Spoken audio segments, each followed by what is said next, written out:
नमस्ते, आप सबों का हमारी चैनल पर स्वागत है। आज हम लोग कॉन्स्टिट्यूशन के अंतर्गत आर्टिकल 19 जिसमें फ्रीडम ऑफ एक्सप्रेशन की बात की गई है, इसकी आज हम चर्चा करेंगे। इसमें हम देखेंगे कि कैसे ये आर्टिकल इलेक्टोरल रिफॉर्म की वजह भी बना। इसमें जो हमारा राइट टू नो है, राइट टू इंफॉर्मेशन है, उसके बेसिस पे इलेक्टोरल रिफॉर्म में भी ये मददगार साबित हुआ आर्टिकल 19। उसमें हम लोग 2 इंपॉर्टेंट जजमेंट्स भी देखेंगे। वैसे तो आप लोग इसके बारे में पढ़े ही हैं कि इसमें कितने फ्रीडम्स हैं और इसके ऊपर रेस्ट्रिक्शंस क्या हैं। आज हम उन 2 एग्जाम्पल्स के साथ इसे कनेक्ट करने की कोशिश करेंगे कि आर्टिकल 19 फ्रीडम ऑफ एक्सप्रेशन का कितना इंपॉर्टेंस है, मीडिया के फ्रीडम में कितना इंपॉर्टेंस है, क्यों हम मीडिया को fourth pillar pillar of democracy बोलते हैं। ये आर्टिकल 19 से ही, अगर आप देखेंगे तो आर्टिकल 19 से ही राइट जो है फ्रीडम ऑफ प्रेस ये निकल के आता है। इसकी शुरुआत करते हैं हम लोग, आगे देखते हैं कि इसके अंतर्गत क्या क्या हमें पढ़ना है आर्टिकल 19 के अंतर्गत। तो इसमें जो सबसे महत्वपूर्ण अगर आप देखेंगे कि freedom of speech, expression and assembly की बात ये हम लोग करते हैं, जिसमें आपको स्पीच एंड एक्सप्रेशन की फ्रीडम है, असेंबल होने की फ्रीडम है। अब हम देखते हैं कि एक्सप्रेशन कितने तरीके से आप कर सकते हैं। एक्सप्रेशन का बहुत ही वाइड स्कोप है, बहुत ही वाइड मीनिंग है। अगर आप सिर्फ एक्सप्रेशन की बात करें तो एक्सप्रेशन बहुत तरह से आप अपने आप को एक्सप्रेस कर सकते हैं। इसके हम लोग अलग अलग डायमेंशंस को देखते हैं। How you can express yourself.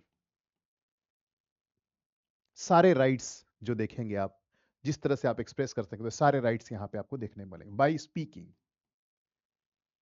By speaking you can express yourself by speaking, यानी right to speak is your fundamental right. Speaking, writing, printing, by printing, by printing your own views as well as views of others. अगर आप newspaper देखेंगे, उसमें editorial आता है जो उस newspaper के एडिटर का व्यू होता है, ओपिनियन होता है, और एक जो राइट साइड में अगर आप देखेंगे एडिटोरियल के राइट साइड में ओपिनियन दिया रहता है, ओपिनियन ऑफ अदर्स। उसमें कई सारे लोगों का ओपिनियन भी पब्लिश कर सकते हैं वो। तो printing not only your own opinion but also printing the opinion of others. यहां से आपको निकल के आता है freedom of press, freedom of press. इसके अलावा आर्ट फॉर्म्स, जिसमें आपका म्यूजिक, डांस, सब कुछ जितने भी क्रिएटिविटी है उस आप अपने आप को एक्सप्रेस कर सकते हैं। Next, movies, cinema. Cinema is also an art, you can correlate कि सिनेमा, इसमें आप एक ब्रॉडर तरीके से आप देख सकते हैं कि ऑडियो विजुअल के फॉर्म में आप अपने आप को रिप्रेजेंट कर सकते हैं, अपने व्यूज को ऑडियो विजुअल के रूप में, जिसके अंतर्गत सिनेमा से लेके एडवर्टीजमेंट, जो एड्स आते हैं, या फिर आप रील्स, आजकल जो रील्स का जो कल्चर है, रील्स बनाना, वो भी एक तरह से आपका एक्सप्रेशन है, जिसमें इंटरनेट, सोशल मीडिया पे आपके एक्सप्रेशंस हैं। तो ये सारे तरीके हैं जिसमें आप अपने आप को एक्सप्रेस कर सकते हैं, और ये सारे एक्सप्रेशंस वाइडर एम्बिट में आपके आर्टिकल 19 के अंतर्गत सारे कवर होते हैं। Right to speak, right to write, right of printing, freedom of press, right to express yourself in the form of art, painting, music, dance, cinema, हर चीज इसके अंतर्गत कवर हो जाता है। यानी ऑडियो विजुअल तरीके से भी, राइटिंग में भी, हर तरह से अपने आप को आप एक्सप्रेस कर सकते हैं। तो एक्सप्रेशन का मतलब काफ़ी वाइड है, वाइडर स्कोप है इसका। इसलिए एक्सप्रेशन का मतलब अगर आप समझ जाएंगे तो आर्टिकल 19 के इंपॉर्टेंस को समझेंगे कि वो आर्टिकल 19 कितना महत्वपूर्ण है, कितना इंपॉर्टेंट है, कितना वाइड है, कितना लार्ज इसका स्कोप है। आगे बढ़ते हैं। इसमें आपका फ्रीडम ऑफ मूवमेंट भी कवर होता है। फ्रीडम ऑफ मूवमेंट, आप पूरे इंडियन टेरिटरी में कहीं भी फ्रीली मूव कर सकते हैं। नेक्स्ट आता है आपका प्रोफेशन, कोई भी आप प्रोफेशन कर सकते हैं, जिसमें आपका, आप डॉक्टर बन सकते हैं, आप लॉयर बन सकते हैं, आप बिजनेसमैन बन सकते हैं, कोई शॉप खोल सकते हैं, कोई चाय की दुकान खोल सकता है। आपके ऑक्यूपेशन के लिए फ्रीडम है। तो फ्रीडम ऑफ मूवमेंट भी है, फ्रीडम ऑफ प्रोफेशन, ऑक्यूपेशन, जो आप काम करना चाहें वो भी आप कर सकते हैं। तो अगर आप कॉन्स्टिट्यूशन की बात करें तो उसमें जो एग्जैक्ट जो लिस्टिंग है फंडामेंटल राइट्स की, उसको मैंने लिस्ट करने की कोशिश की है। यहाँ पे आप देखिए कि आर्टिकल 19(1), इसमें जो क्लॉजेज हैं, जितने भी ये जो मैं आपके राइट्स की बात कर रहा हूँ, जो 6 राइट्स हैं, 6 फंडामेंटल राइट्स हैं, जिसमें आपको freedom, 6 kind of freedom enlisted under article 19(1), ये आपको ध्यान रखना है कि 19(1) के ही अंदर सारे 6 फ्रीडम्स दिए हुए हैं ABCD के फॉर्म में। 19(1) सब क्लॉज ए, तो यहां पे आपका freedom of speech and expression है। तो वही मैंने आपको समराइज किया है कि via speech, writing, visuals etcetera, including the right to know, right to information and right to the press. अगर आप देखेंगे, यहीं से आप कोरिलेट कर सकते हैं कि मीडिया को हम लोग फोर्थ पिलर ऑफ डेमोक्रेसी क्यों कहते हैं। मीडिया, अगर आप ध्यान से देखेंगे कि जैसे आपके पास इंफॉर्मेशन की हम लोग बात कर रहे हैं, राइट टू प्रेस की बात कर रहे हैं, राइट टू नो की बात कर रहे हैं, आपके पास इंफॉर्मेशन कहां से आएगा?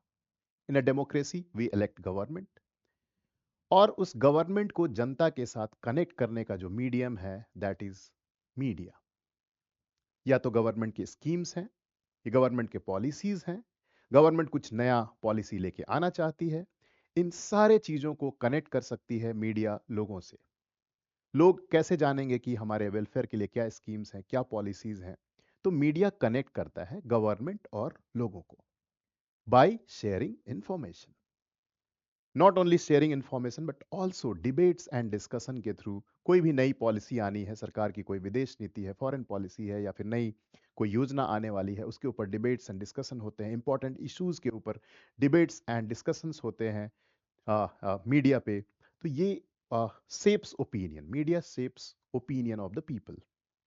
ड्यूरिंग इलेक्शन आपका ओपिनियन काफी मैटर करता है। You give your opinion in the form of voting. तो वोटिंग बिहेवियर भी आपका इन्फ्लुएंस कर सकती है media. So in that way you can say how media can play a role of fourth pillar in the democracy. बाकी 3 pillars आप लोग जानते हैं, legislature, executive, judiciary, and fourth pillar is media because of this information, power of information. Next जो B में जो right है, freedom of assembly to assemble peacefully without arms.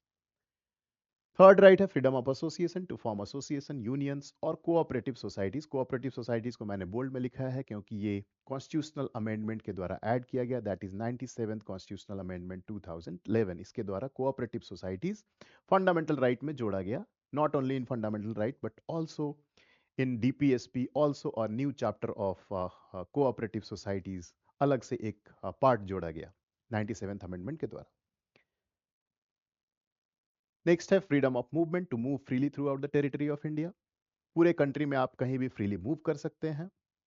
Freedom of residence, कहीं भी आप रह बस सकते हैं, आप अपना घर बना सकते हैं। To reside and settle in any part of the country.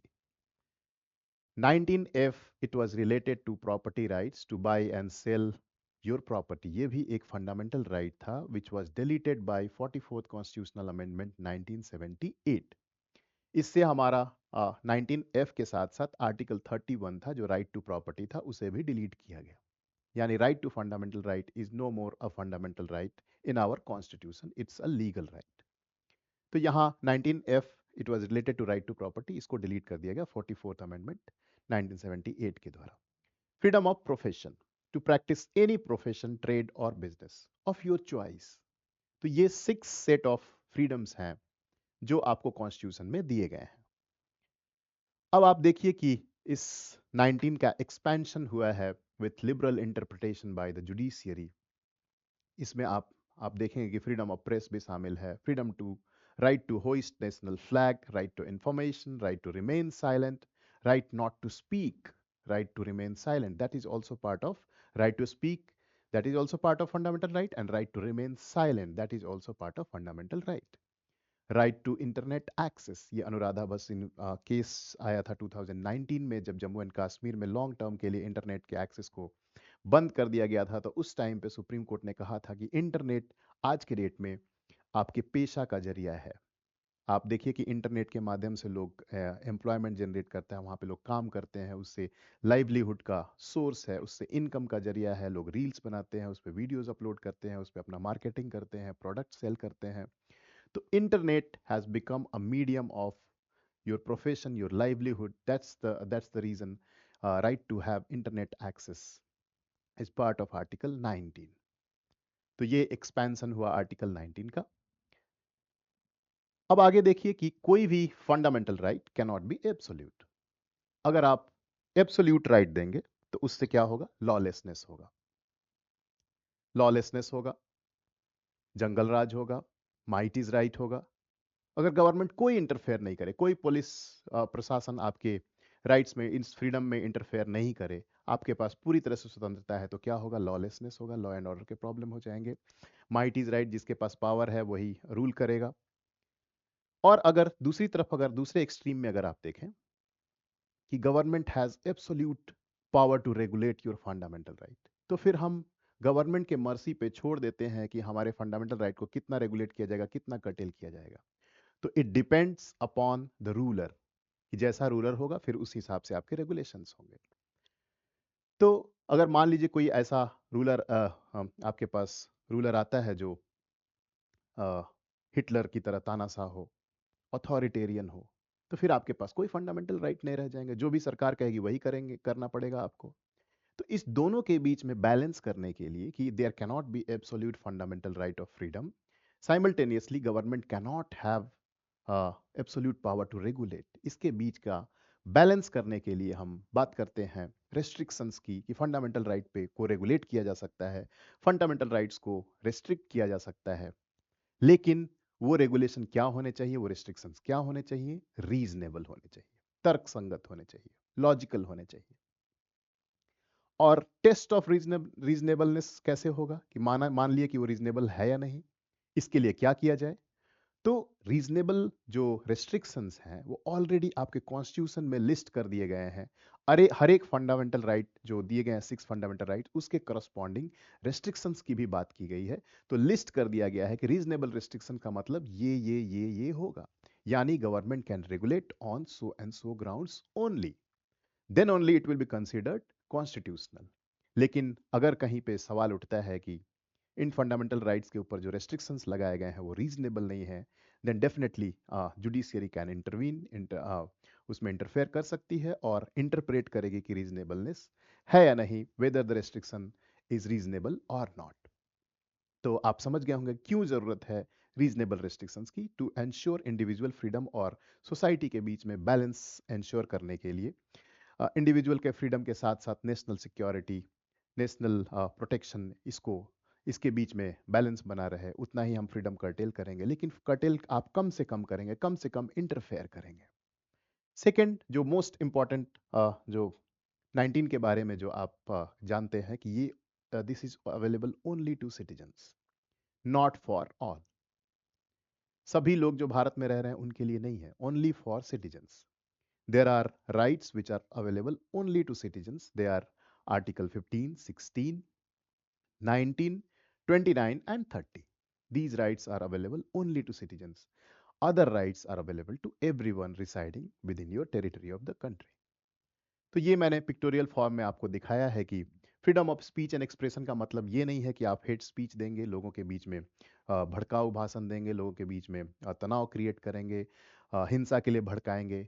ये आपका मतलब नहीं है कि फ्रीडम आपको दिया गया तो आप उसका गलत इस्तेमाल कर रहे हैं। यानी डेफेमेशन नहीं हो सकता है, सिक्योरिटी ऑफ द स्टेट नहीं हो सकता, पब्लिक ऑर्डर को आप वायलेट नहीं करेंगे, पब्लिक ऑर्डर का उल्लंघन नहीं करेंगे, हेट स्पीच आप नहीं देंगे, hate speech can be regulated. Similarly, you have freedom of movement, freedom to form association. That should not compromise your sovereignty and integrity of India. Public order, morality.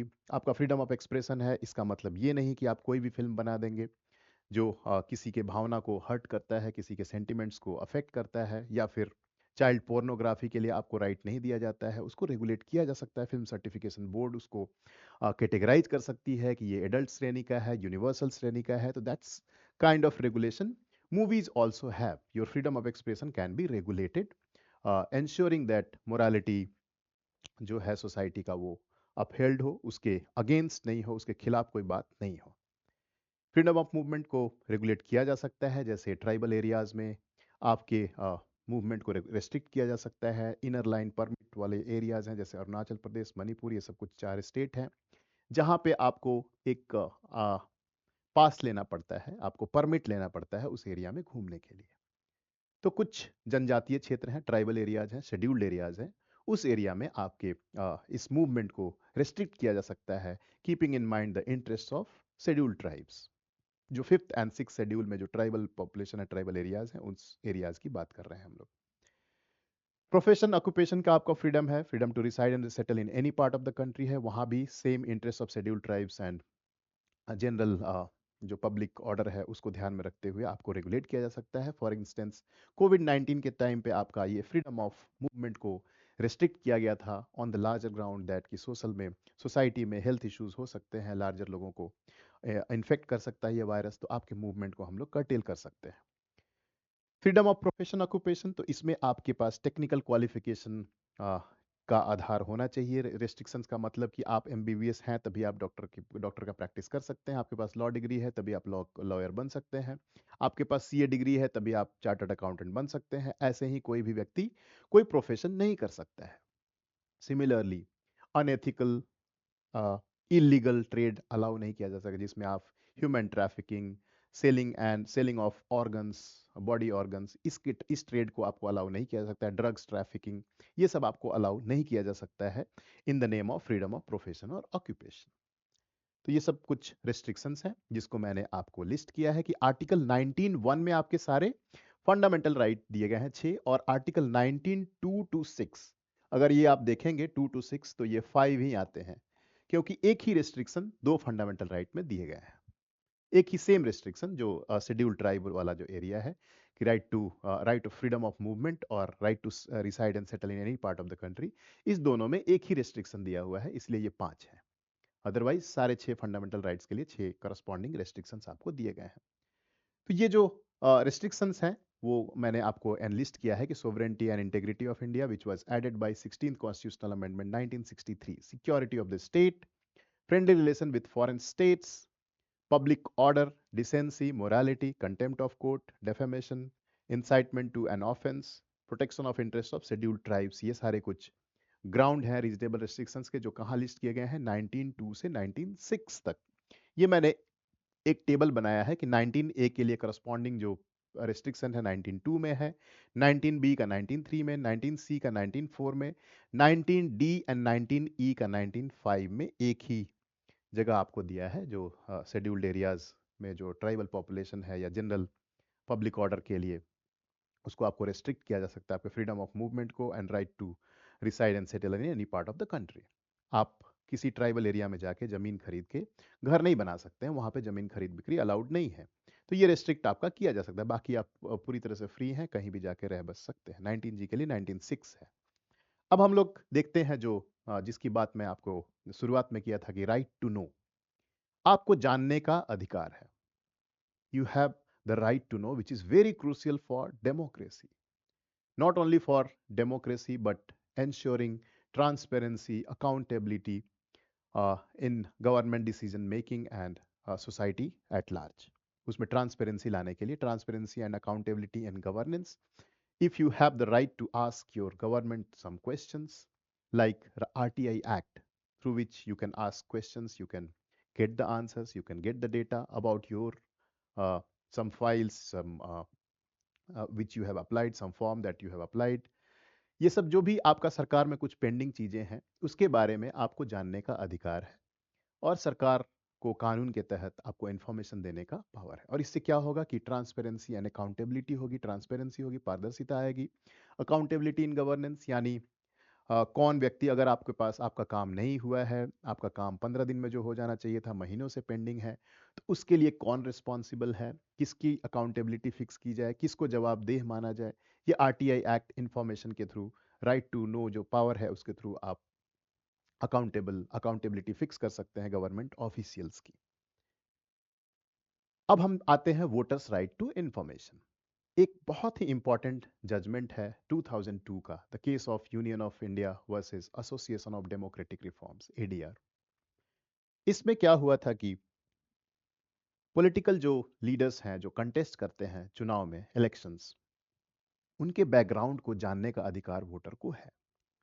Voter को ये पता होना चाहिए कि जिसे वो वोट कर रहा है क्या वो, उसके बैकग्राउंड क्या है, उसका एजुकेशनल क्वालिफिकेशन क्या है, उसके कितने क्रिमिनल रिकॉर्ड्स हैं, कितने एफआईआर उसके ऊपर दर्ज हैं, किस मामले में उसको दोषी मान के सजा देने की बात हो रही है, ट्रायल चल रहा है, अंडर ट्रायल है, मतलब अभी तक दोषी उसको करार नहीं दिया गया है, अंडर ट्रायल है। लेकिन क्या-क्या केसेस हैं उसके ऊपर, मर्डर के चार्जेस हैं, किडनैपिंग के चार्जेस हैं या छोटे-मोटे केसेस हैं, वो सारे डिटेल्स आपको अपने एफिडेविट में फाइल करना होता है। जो कंटेस्टिंग कैंडिडेट हैं, वो एफिडेविट में फाइल करके बताते हैं कि उनके ऊपर 30 केस है, 35 केस है, किस लेवल पे चल रहा है, उनका एजुकेशनल क्वालिफिकेशन क्या है, एसेंट एसेट एंड लायबिलिटी के बारे में वो बताते हैं, अपने फाइनेंशियल डिटेल्स के बारे में बताते हैं। मैंडेटरी क्या है डिस्क्लोज करना?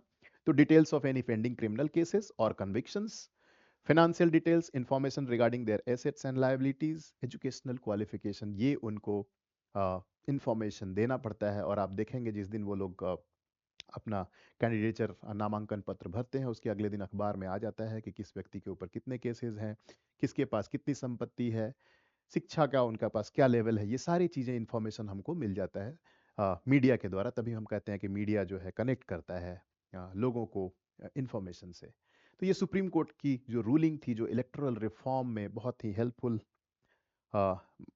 जजमेंट है, ये बहुत ही इंपॉर्टेंट जजमेंट है, जो आर्टिकल 19(1)(a) को सोर्स माना कि that is the source of fundamental right, जो है जहां पे right to know is the fundamental right of voters, and voters must be aware about their candidates. तो मैंडेटरी डिस्क्लोजर की बात हो गई, आपको मैंडेटरी तरीके से कैंडिडेट को डिस्क्लोज करना पड़ेगा। नेक्स्ट जो इंपॉर्टेंट जजमेंट है, जिसमें आर्टिकल 19(1)(a) का जिक्र हुआ था रिसेंटली 2024 में, जिसमें इलेक्टोरल बॉन्ड को अनकॉन्स्टिट्यूशनल डिक्लेयर किया गया सुप्रीम कोर्ट के द्वारा।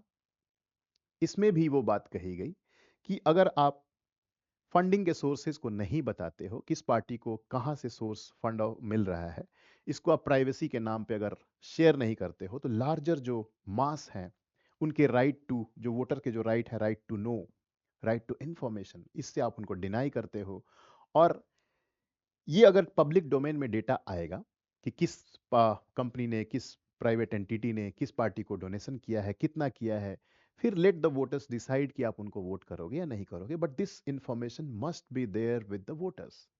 तो इसको ग्राउंड मान के कि राइट टू प्राइवेसी का हवाला दिया जा रहा था कि हम इंफॉर्मेशन को डिस्क्लोज नहीं कर सकते because it will violate the right to privacy of business people और individual, which is also a fundamental right under article 21। तो राइट टू प्राइवेसी इंपॉर्टेंट है या वोटर्स का राइट टू इंफॉर्मेशन इंपॉर्टेंट है? तो यहाँ पे 19(1)(a) की जीत होती है कि voters right to information is more important than right to privacy of few individuals.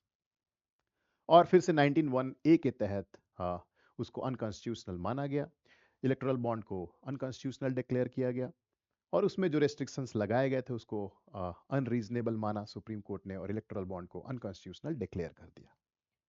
तो आज आज की क्लास में इतना ही है। ये जो आर्टिकल 19 है, that is 19(1)(a), specially it is empowering citizens for democracy. से डेमोक्रेसी स्ट्रेंथन होगा, लोगों के पास पावर आएंगे, लोगों को इंफॉर्मेशन का पावर मिलेगा, वोटिंग पावर्स का सही इस्तेमाल करेंगे।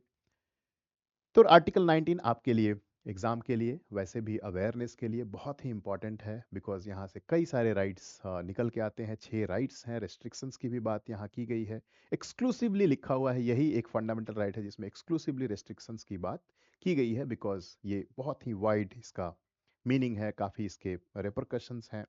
बहुत एक्सट्रीम कंडीशंस में इसके ऊपर रेस्ट्रिक्शंस लगाए जाते हैं, जैसे कोविड-19 के दौरान आपका फ्रीडम ऑफ मूवमेंट को कर्टेल कर दिया गया था, सारी ट्रेनें बंद हो गई थी, और ऐसे इमरजेंसी सिचुएशन में आपके आर्टिकल 19 को कर्टेल किया जा सकता है।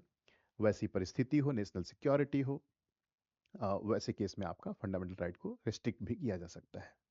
तो चलिए, अगली क्लास में फिर आपको मिलेंगे, तब तक अपने राइट्स को आप प्रोटेक्ट कीजिए, जानिए, जानकारी हासिल रखिए, जानकारी रखिए कि कैसे आप अपने फंडामेंटल राइट को प्रोटेक्ट कर सकते हैं। अपने फंडामेंटल राइट को जानिए और इसे प्रोटेक्ट कीजिए।